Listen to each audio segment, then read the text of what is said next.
I'd like to start by going back to the excellent speech by the Honourable Member for Rhondda. And in his concluding remarks, he talked about the economic crisis facing our country and our constituents.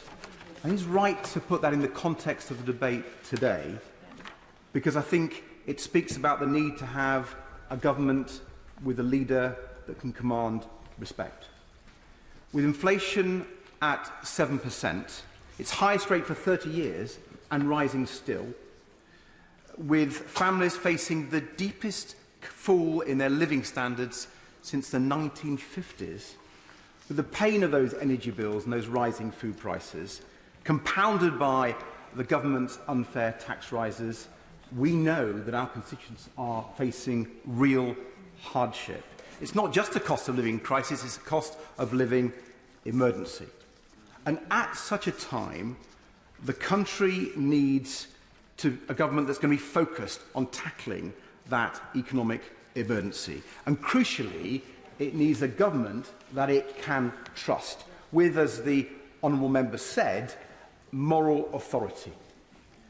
And I don't believe this Prime Minister and this government has that. And I believe that the Prime Minister's behaviour has been profoundly damaging to that trust.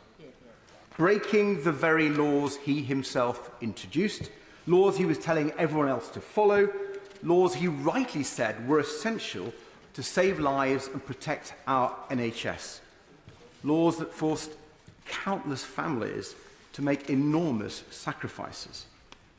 So, Mr. Speaker, I believe it's time Conservative MPs listened to the British people who kept to the rules and made those sacrifices. For example, a small business owner in Bramall who said, "Whilst I had to sit and watch the business I'd built up for 35 years collapse because my customers and I obeyed the rules, the Prime Minister decided he would ignore them.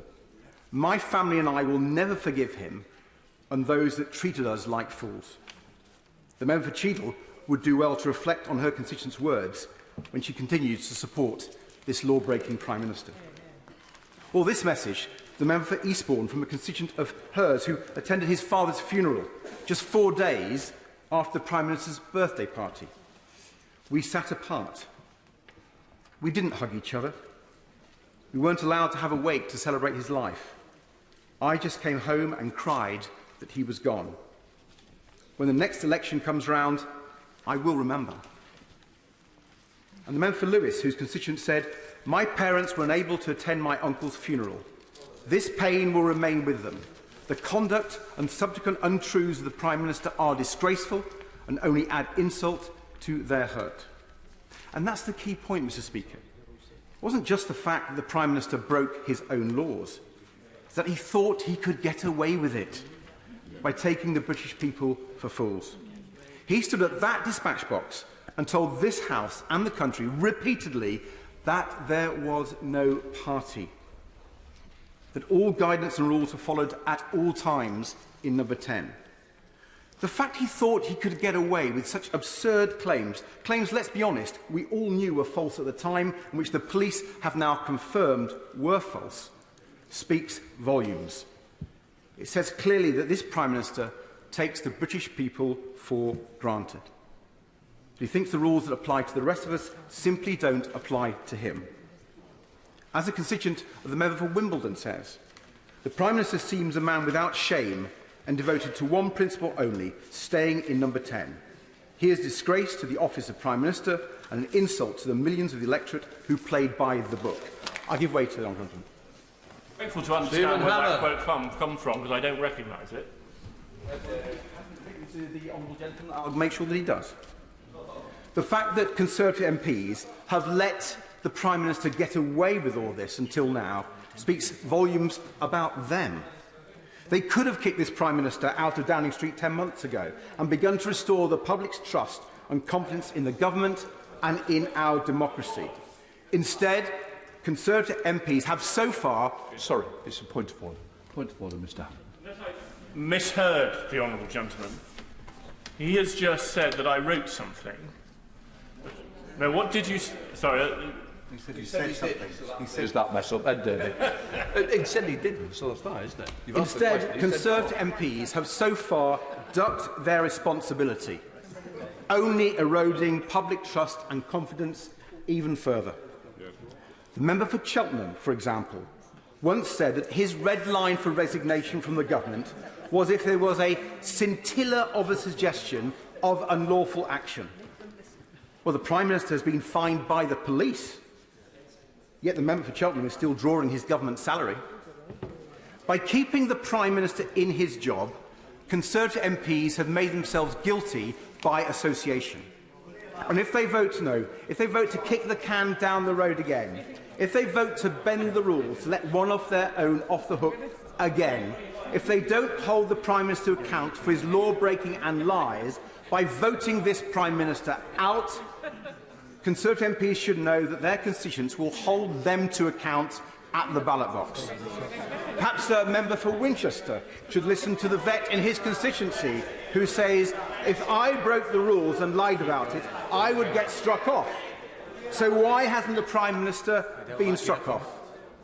Lifelong Conservative voters in Guildford are saying they can't vote for the Conservatives anymore.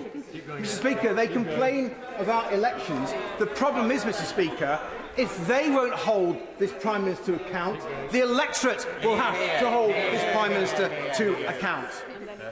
And the constituent of the member for Wokingham tells me that his MP, and I...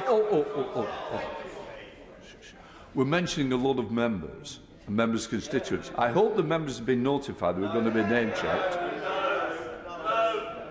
I'm sorry, I have not notified.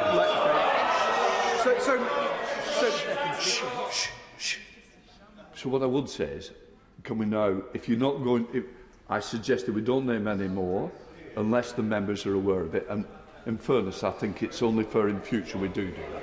I take your ruling, Mr. Speaker. I was quoting from their constituents. That was the point, so that their voices could be heard in this House. Mr. Speaker, the last 24 hours have shown that the government is in total disarray. Conservative MPs are clearly too ashamed to back the Prime Minister, but still too complicit to sack him. The people each of us represent know the truth. They know the Prime Minister deliberately misled them and deliberately misled this House.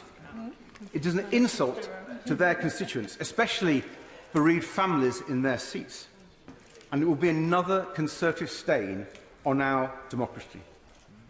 If Conservative members fail to sack this Prime Minister, they will leave the British people no choice.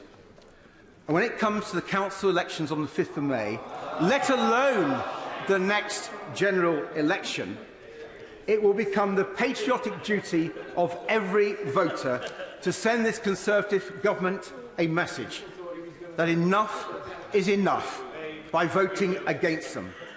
Mr. Speaker, this Prime Minister has held this House and the whole country in contempt for far too long.